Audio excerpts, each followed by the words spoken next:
Welcome to Relatively Speaking, Relative Frequency Distribution.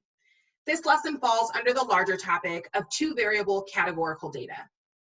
In the previous lesson, we defined categorical data and looked at that information in a two-way frequency table and a marginal frequency distribution. In this lesson, we are going to discuss how we can go from that marginal frequency distribution to a marginal relative frequency distribution.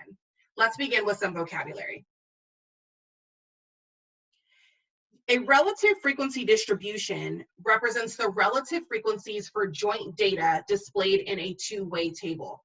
As a reminder, joint data is the information contained in each of the cells from a two-way table.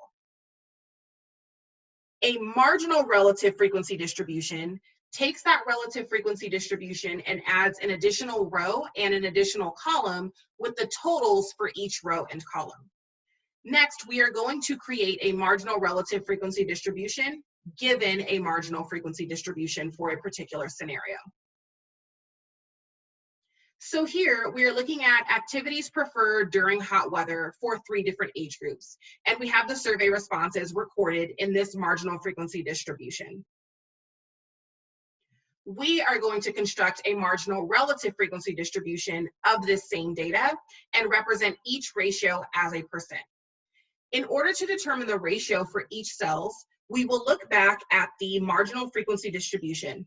So for example, let's take a look at students age 18 and under and sports, the number of them whose favorite activity in hot weather is sports.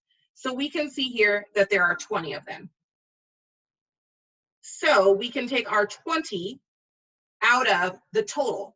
We can see our total in the lower right-hand corner. So out of 280. When we divide here, we get approximately 7 1/10%. Let's do another one. So for the movies for students age 18 years and under, there were 30 of them who said the movies was their favorite activity during the hot weather. So we'll take that 30 out of, again, the total number of people surveyed, 280. And when we divide, we get approximately 10 7/10%. We'll continue doing that for each of our cells, including the total. Now, let's go ahead and do the total together, because there we'll have, of course, 280 out of 280. So we should have 100% of our survey results there.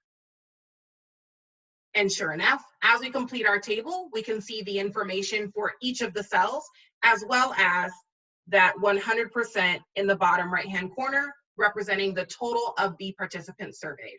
Thank you so much for watching, and be sure to check out part 2.